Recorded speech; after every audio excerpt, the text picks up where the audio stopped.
ಇದು ಅಜ್ಜ ಅಜ್ಜಿಯ ನಿಜ ಕತೆ. ಇದು ಸಿನಿಮಾ ಅಲ್ಲ, ಇದು ನಾಡಿ ಕುಟುಂಬದ ಪರಂಪರೆ.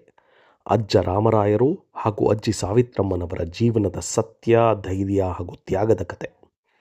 ನಾಡಿಗ ರಾಮರಾಯರು 24 ಹಳ್ಳಿಗಳ ಶಾನುಭೋಗರಾಗಿ ಜನರ ಸೇವೆಗೆ ಜೀವನವನ್ನೇ ಅರ್ಪಿಸಿದರು. ಧರ್ಮ, ನ್ಯಾಯ ಮತ್ತು ದೇವರ ಭಕ್ತಿ ಅವರ ಜೀವನದ ಮೂಲ ತತ್ವ. ಜೀವನದಲ್ಲಿ ಅನೇಕ ಸಂಕಷ್ಟಗಳು ಬಂದವು.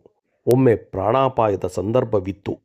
ಭಗವಂತನ ಮೇಲಿನ ನಂಬಿಕೆ ಮತ್ತು ಕುಟುಂಬದ ಪ್ರಾರ್ಥನೆಗಳಿಂದ ಅವರು ಮತ್ತೆ ಬದುಕಿಗೆ ಹಿಂದಿರುಗಿದರು.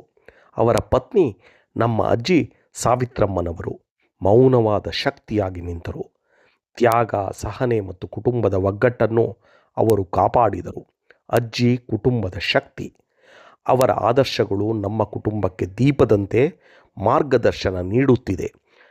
ನೀವು ಇಂದು ಏನಾಗಿದ್ದೀವೋ ಅವರ ತ್ಯಾಗದ ಮೇಲೆಯೇ.